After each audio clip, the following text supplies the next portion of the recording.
Ethan, would you suggest the Job Guide 360 guide for candidates getting ready for interviews? Yes, without a doubt. It is well structured and makes preparation straightforward. Welcome back to the Deep Dive.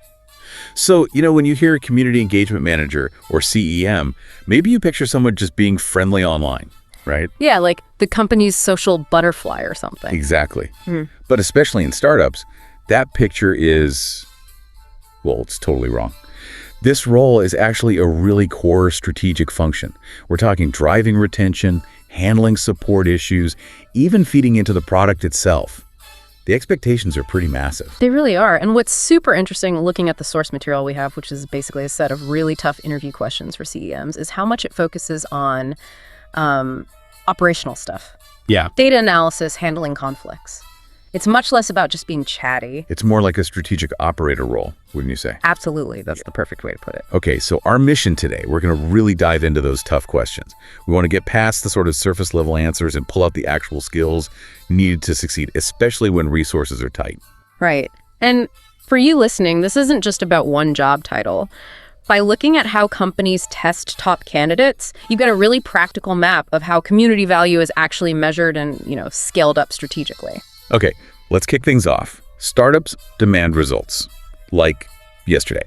So the first big question they often throw at a CEM candidate is, all right, how are you going to handle the first 90 days?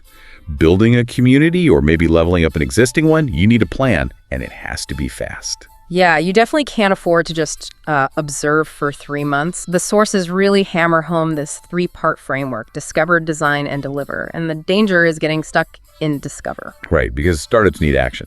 So discover is the audit phase, talking to people. But how do you quickly get to design and, crucially, deliver? What are those first concrete things you actually ship?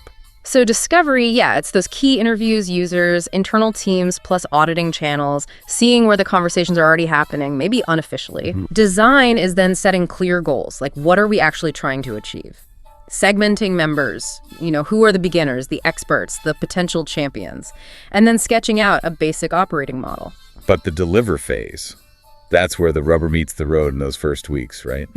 What specifically are we talking about? We're talking high-impact pilots, quick wins, things like setting up a really clean, effective welcome process for new folks, launching something predictable, like a monthly AMA session, getting a basic code of conduct published. Makes sense. And maybe the most critical bit, finding and recruiting, say, 5 to 10 early champions, people who can help you moderate, answer questions, just build that initial positive momentum. You need to show something tangible moving within, the first month. And presumably you need to be measuring this from day one, showing that you're actually tracking progress. Oh, absolutely. The plan has to include the starting KPIs, key performance indicators. You need a simple weekly dashboard. What are the active member numbers? How many people showed up to that first AMA? And, critically, what's the time to first response? Is it taking hours, days? And if that response time is bad? Then you know exactly where your first fire is. Maybe you empower those new champions right away to tackle response times in certain areas. It focuses your limited resources immediately. Speaking of limited resources, the whole wearing multiple hats thing in startups, it's real.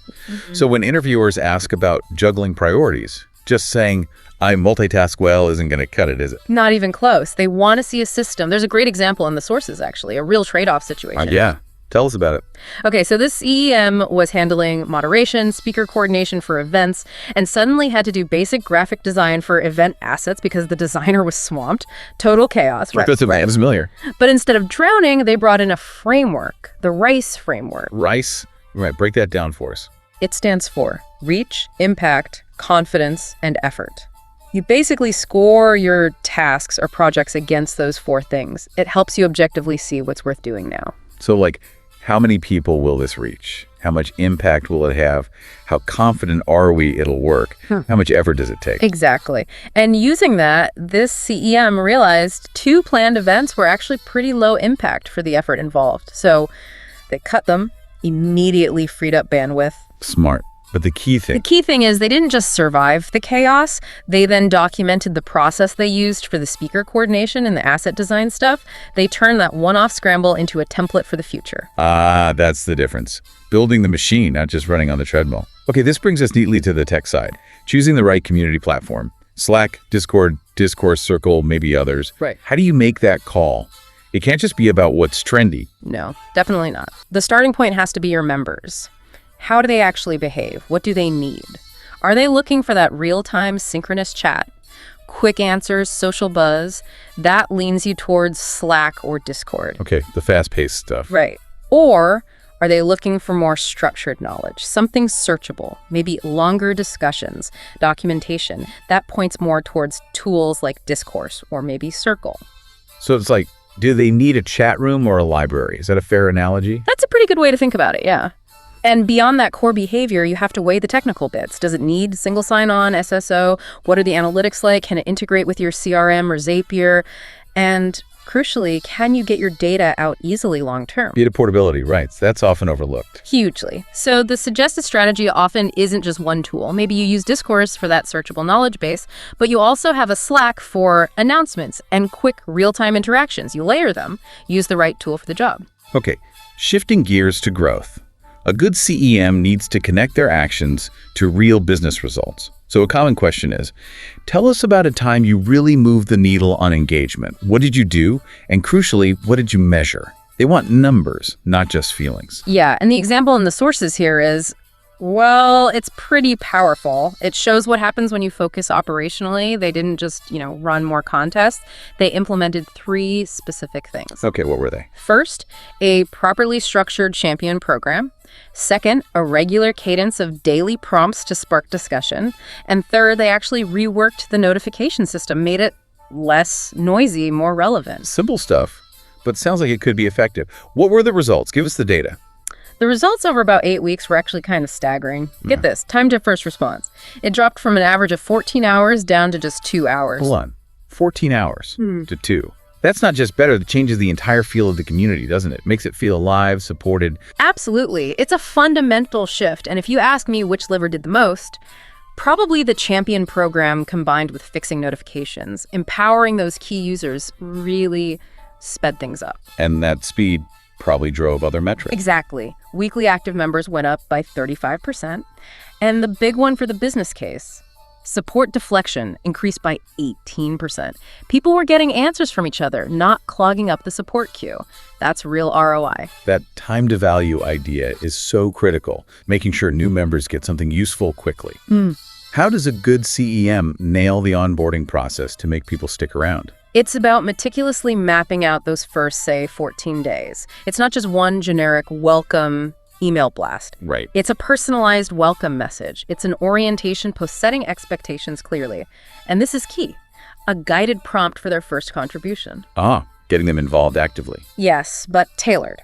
A builder persona might get prompted to share a small project they're working on. A learner persona might get encouraged to ask their first question, normalizing that it's okay to be new. Makes sense. But how do you do that personalization at scale? Sounds like a lot of work. Smart automation is your friend here. The sources mention things like an automated 2-email drip sequence with tips, gentle nudges if someone's inactive after, say, day 5. Maybe even pairing new members with a relevant champion or cohort for quick questions. And you track the success of all this. Relentlessly. You're watching activation rates, first week retention. Is the onboarding process actually working? If not, you tweak it. Okay, let's talk content. How do you create an engaging content calendar that doesn't just burn everyone out with constant notifications, but also feels sustainable? Yeah, sustainability is key. You need predictable rituals. Anchor the calendar around things members can expect, like a weekly share your wins thread, a monthly AMA, maybe with someone from the product team, maybe quarterly themed challenges or contests. So a reliable rhythm. Exactly. That provides the structure. Then you supplement that with things like member spotlights, useful how-to posts, that sort of thing. And what's a good target cadence? How often should you be posting meaningful stuff? The aim should probably be around 2 to 3 high-quality touchpoints per week. Not just noise, but valuable interactions. And critically, this content needs to tie into what the community cares about and what's happening with the product. You constantly need to watch what resonates, what doesn't, and be willing to ditch formats that aren't working. All right, inevitably, things go wrong. Conflict happens. Let's tackle that high-pressure interview question. Okay, a negative thread is blowing up. It's getting nasty. Might spill onto Twitter. What do you do? Oof, yeah, that's a test of nerves and process under fire. The response has to be fast, structured, and really diplomatic. Step 1, acknowledge it quickly. Thank people for the feedback, even if it's harsh. Show you're listening. Critically, don't get defensive. Acknowledge fast. But don't you risk saying the wrong thing or looking unprepared if you jump in too quickly? That's the tightrope walk. You acknowledge the feeling, the concern immediately. Hey, we hear you, this is clearly important, but you don't promise a solution right then. Step 2 is escalate internally, figure out who owns this issue, get the right people involved fast. Step 3 is gather the facts, like really quickly compile what actually happened. So react fast emotionally, but act deliberately factually. Precisely. Then, once you have the facts, step 4 is offer a clear path forward for the people affected. Often this means taking detailed conversations offline into DMs or support tickets. Step 5, consistency. Make sure the message from community, social media, support, it's all aligned. No conflicting stories. And finally, You close the loop. Go back to that original thread and publicly summarize what happened, what the resolution was. Transparency builds back trust. that whole process requires a solid foundation, which leads to moderation philosophy. How do you strike that balance between allowing open, sometimes critical discussion and keeping the space safe and welcoming for everyone? It really has to be anchored in 3 things: clarity, consistency, and education. Your code of conduct can't be some massive legal document nobody reads. It needs to be concise, clear, maybe even co-created with early members so they feel ownership. It's a living agreement. And when you actually have to enforce it, what's the guiding principle? The sources emphasize prioritizing behavior over intent. It's hard to know someone's true intention, but you can see their behavior and its impact. If the behavior is disruptive or harmful, that's what you address, regardless of whether they meant well. Okay. And you document everything, every warning, every action taken, and you need clear, transparent ways for people to appeal decisions. That fairness, that rigor, it builds trust even when you're making tough calls. What about those tricky situations, like conflict between members? Say, a respected long-term contributor clashes with a frustrated newcomer. How do you handle that delicately? Yeah, that needs finesse. If it gets personal, the CEM steps in publicly but neutrally. Just pause the discussion. Okay, folks, let's take a breath here. Then immediately move the key players to private DMs. Get it out of the public view. Exactly. In DMs, you reference the code of conduct. You listen properly to both sides, understand their perspectives, set clear expectations for how they need to interact moving forward. Then, ideally, you reopen the original thread with a brief public reset. Okay, we've discussed this privately. Let's get back to the topic. Remember to keep it respectful. It preserves the community's dignity and the transparency. The goal is fixing the friction without losing valuable members if possible. Okay, let's talk about proving value upstairs. The boardroom challenge. How does a CEM define and report on the return on investment, the ROI of the community, especially in a startup where every penny is scrutinized? You have got to speak the language of business. That means reporting on 2 types of metrics: leading indicators and lagging outcomes. Okay, what's the difference? Leading indicators are. Those are your community health metrics, things you can influence week to week. Activation rates of new members, weekly active users, WAU, maybe sentiment analysis scores, that time to first response we talked about. They show the community is healthy and active. And the lagging outcomes. Those are the ones that really make the execs pay attention. Those are the direct business impact numbers. Things like, can you show a higher retention rate for customers who are active in the community compared to those who aren't? Can you quantify support deflection? How many support tickets did the community prevent? Maybe even pipeline influence. Did community engagement help close a deal or lead to an upsell? So how do you actually prove that connection? How do you show the community caused the higher retention, for instance? The key technique mentioned is cohort analysis. Right, cohort analysis. Can you explain that simply? How does it work here? Sure, you basically group users based on when they joined or another characteristic. But here, you group them by their engagement level in the community.